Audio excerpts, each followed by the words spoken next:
On the Road with Kelly and Bob is brought to you by Mueller Metal Roofs and Buildings. Made in America, made to last. Coming up on this episode... Route 66 is a trip that can't really be replicated, especially if you make time to talk to the people that live and work along the road, because they all have an interesting story.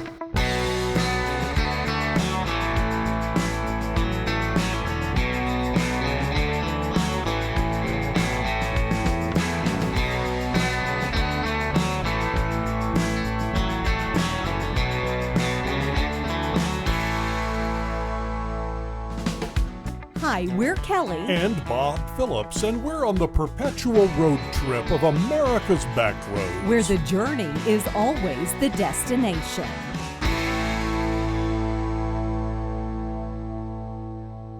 Hello, and thanks for joining us for this edition of On the Road with Kelly and Bob. I'm Bob Phillips. And I'm Kelly Phillips.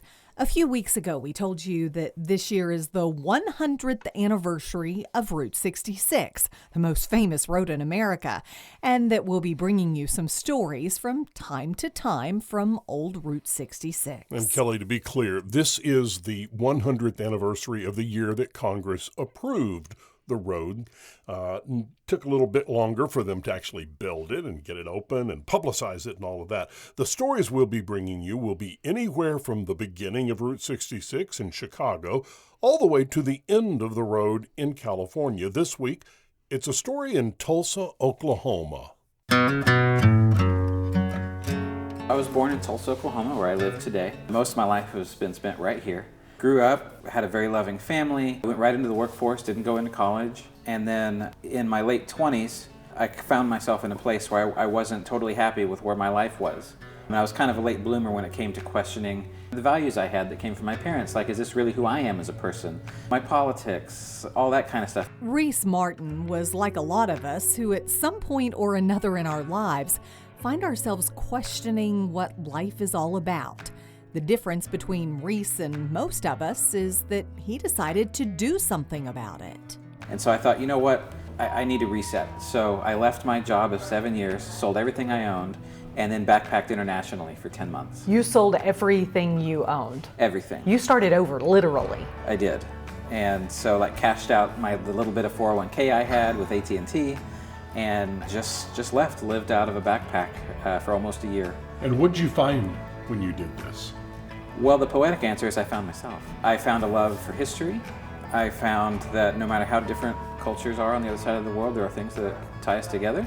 I found a love for photography and writing. So I came home, having met so many amazing people, seen so many amazing things, and realized I'd spent nearly 30 years here in Oklahoma, and I'd never paid attention to our history, where I came from. And Reese was absolutely right about that. The story is here, right here where he was born, in Tulsa, Oklahoma, especially since this town happens to be in the center of some pretty big things that are going on that are right in the sweet spot of what Reese Martin is all about. You see, Tulsa is, and always has been, one of the most eclectic, interesting, and important spots on old historic Route 66. And lately, this town has completely embraced that history and is doing great things to exploit its claim as the capital of Route 66.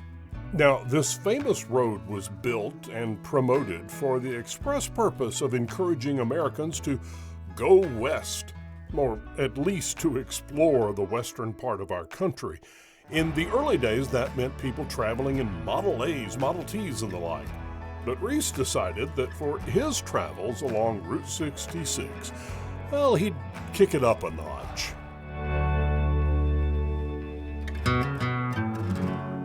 Right around that same time, my father passed away unexpectedly. And so I inherited his 2005 Mustang, which was his baby. Loves that car. He had one payment left. And so I had to make a decision. Am I going to put it in the garage and polish it, or am I going to drive it? And I'm proud to say it now has 225,000 miles on it. You drove it. I drove it. Good for you. And it's been on Route 66 from Chicago to Santa Monica, the whole thing. If you ever plan to motor west, travel my way, take the highway, that's the best. Get your kicks on Route 66. It wasn't until 2013 I took my first intentional trip on Route 66. Drove up to Miami, Oklahoma, in the northeast part of the state. Now, it's Miami, not Miami. That's right. And I tell people Miami was founded several years before Miami, Florida, so they're the ones that aren't pronouncing it correctly. There you go. But I went up to see the Coleman Theater, which is this amazing, like 1920s era vaudeville theater that has no business being in this small town. And it's got a great story, but it really opened my eyes. Like, what else is on this highway? So, within 2 years, I'd traveled all of Route 66, and I started meeting the people on the road that make it special, the business owners, the passionate roadies that go out to events and meet up with each other, and realized it's a family. And I asked that fateful question, well, how can I help? I've been president of the Oklahoma Route 66 Association since 2019, and I also currently represent the National Trust for Historic Preservation and their National Route 66 program. Get your kicks on Route 66. Tulsa is known as the capital of Route 66 now because it's the home of Cyrus Avery. Of all the people that came together in the 1920s to help design the entire federal highway system back then, Cyrus Avery was the one that stood up and said, if we establish a single road that starts in Chicago, goes through St. Louis, and goes all the way out to the Pacific Ocean, this is going to be the strongest commercial corridor in the country. It's going to connect all these towns together, and it's going to be a huge driver for economic development and tourism and all these things. Of course, he wanted it to come through his town of Tulsa, his adopted hometown, went right by his service station, which I'm sure was a coincidence.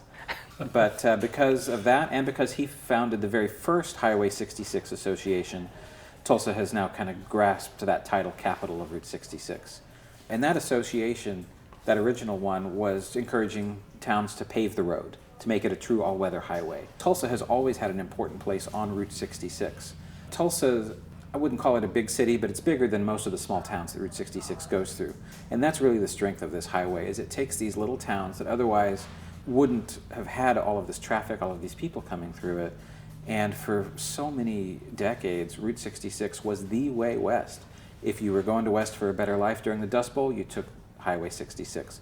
If you were going to see the Grand Canyon after World War II with your family, you took Highway 66. And of course, the interstates eventually came along and bypassed the road. But in most cases out here, Route 66 is really close. They followed that path. Route 66 had a very formative role in establishing travel patterns heading west from the central part of the country. Route 66 is more than just a road. It's a national symbol of what America is, at its core, all about challenge, exploration, discovery, and freedom. And here in Tulsa, Oklahoma, just like dozens of other places along this famous road, locals and visitors from around the world have found a front row seat to watch and be a part of the wonder of this iconic symbol that is so loved by all who experience it. Reese Martin thinks the story of how this road started out and what it has become is nothing short of amazing. About 20 years ago, the city of Tulsa sat up and said, Route 66 has been here this whole time and we haven't really been paying much attention to it. And so the city passed a master plan with their planning office to take advantage of that. So that brought improvements to the road, that brought Cyrus Avery Plaza down by the Arkansas River, where you've got a nice statue of him, and some incentives to help grow business on the road. So now when you travel down Route 66, you've got a ton of neon signs, which have been made possible by a neon sign grant. We've got a facade grant program here that encourages property owners to restore their buildings to what they might have looked like back when they were originally built. And you have a lot of people that have bought into the Route 66 idea. So it's all really come together to where when you drive Route 66 in Tulsa, it feels like an intentionally developed corridor. And it really is. And then, of course, Pixar's Cars came out, and that taught that story to a whole new generation. I love talking to travelers about that before they start their trip, because I'm like, even if you've seen Cars, watch it just before you leave.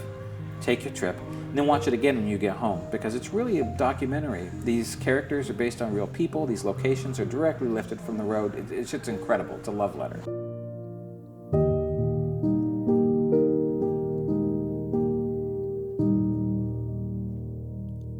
And of course, our conversation with Reese Martin went on and covered a lot of different things, as always, starting with the story of a woman who is, well, probably, other than Reese, one of the most important people to Route 66 and all that goes on with it in Tulsa, Oklahoma. Her name is Mary Beth Babcock.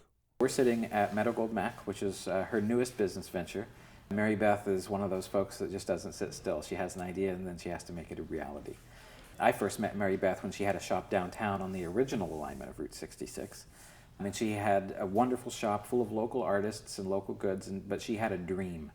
And that dream became a reality when she was able to come out here on Route 66, the alignment most people associate with the road, and had her giant space cowboy Buck Adam built. Did she invent that cowboy? She did. You know, the Muffler Man statues go back to the 1960s, these great big fiberglass They were giants. all over the country. Yeah, most of them look like Paul Bunyan, although Yeah. they're holding more than an axe these days.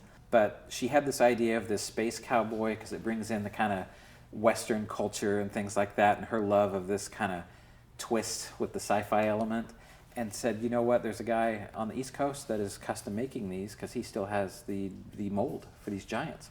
So she dreamed him up, made him happen, and now we've got 3 giants here within like 2 blocks of each other. Buck Adams, Stella Adams, and now Meadow Gold Mac. Now, Buck Adams and Stella Adams are kind of they're a thing together, right? Well, they're not a couple. They're She's not a couple. She's an independent woman. Oh, that's So- important to know. It is, but they do share a passion. And the passion is? Route 66. Mary Beth, when she opened Buck Adam, took an old Pimco gas station and converted it into this great little gift shop where all of the goods are either celebrating Buck and Tulsa culture, or they're local artists and makers that have made things for tourists to experience and purchase and celebrate. So it's wonderful. You walk in there, and it's a pretty small building, but she's made use of every square inch in that thing. The Meadow Gold Mac is kind of an expansion on that idea. It's a much larger space, and it's made up of several different booths that local vendors operate, kind of like an antique mall, and there are some antiques in here.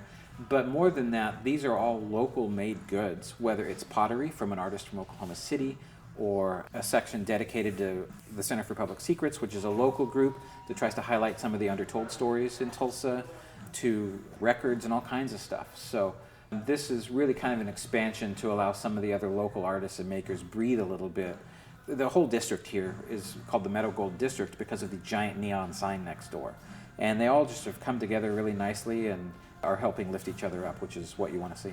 Meadow Gold was a dairy. They were around the country. The legend is that the reason the sign is so huge is because its original spot just down the road 2 miles from here was right across from another local dairy called Hawk Dairy. And the legend is it was built so big so when they looked out the window they had no choice but to see it. Little rivalry. Little rivalry. It's one of the largest neon signs on Route 66, and it is still neon, glass. And the original place where it stood is now where Mother Road Market is. And back in the 2000s, it was not in great shape. It had been kind of left to the elements, and the building it was on was going to get demolished. And a bunch of local advocates came together and said, look, we need to save this. This is really important. We're able to acquire the sign, restore it, and a local landowner here loaned the land to use for this pavilion. So it got a new home, a new life, and now this entire district has come up around it. Reese, we're lucky enough that we get to travel all over America, finding and telling these stories everywhere, and little back roads to big cities. And one of the things that we have discovered is you can mention Route 66 to anyone, anywhere, and they know what you're talking about. I'm not sure Taylor Swift has that kind of name. I mean, why did this become such a thing? Well, part of that was intentional. I mentioned that original Highway 66 Association back in the day. Part of their goal was to promote the highway. And so, like that Bunyan Derby was a big deal. They put ads in the newspaper saying, hey, going to the 1932 Olympics, take Route 66. It's the best highway to do that. And then after World War II, and things kind of got restarted after the war effort and everything, the song came out. It was part of a TV show called Route 66 that wasn't actually filmed on the road, but that didn't matter. By the way, that wasn't in a Mustang. I just No, wanted you to know. That was a Corvette. I'm aware. Of course, you have Steinbeck's novel The Grapes of Wrath, which uses Route 66 to communicate that story of going west. And so by the time Route 66 started to be bypassed by the interstates, there was already this national consciousness of the highway. It was just such a big deal. Then when you had the movement to preserve it and to say the road is still here and important, people already had kind of an idea of what it was. And now you have people from all over the world that when they decide they want to see America, they use Route 66 as the way to do that. My favorite groups to meet with are like the Czech Route 66 Association, which, yes, they have their own association. But you have these folks that grew up behind the Iron Curtain of communism, that Route 66 to them represented this ideal of what life could be like on the other side of that. You go to something like the Blue Whale here in Oklahoma, or the Blue Swallow Motel out in Tucumcari, and look at the guest registry, and you will be shocked at how many countries are represented. We were in Amsterdam a few years ago, and there was a local lady wearing a Route 66 t-shirt. And I noticed at the time that at the bottom of the Route 66 symbol, it said freedom. Is that what this represents to some people? It sounds cliche, but yes, Route 66 represents freedom, the ability to go where you want, the ability to travel safely. Again, you know, when it was originally established, roads were this patchwork, and they really focused on making it a safe place to drive. Just getting in the car, going, you know, taking a road trip, and seeing something unique. I tell people I didn't really find myself on the road. I just settled myself into who I was already and was comfortable with that. And by taking that time to really listen to the things that I appreciated, that I found joy in, and opening myself up to other experiences and hearing what other people are going through or that make them happy, got me to turn that on myself and ask myself that question and really listen to the answer. And it's always a journey. You know, I evolve just like the road, just like everything else does.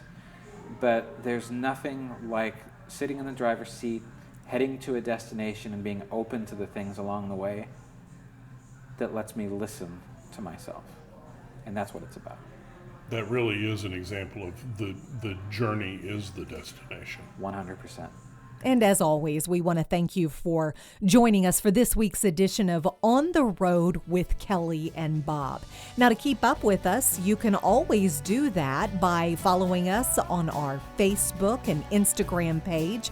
We also have a YouTube channel where you can see some of the behind-the-scenes video. Join us again next week, wherever you get your podcast, or simply download that free Odyssey app. And you can listen anytime, anywhere.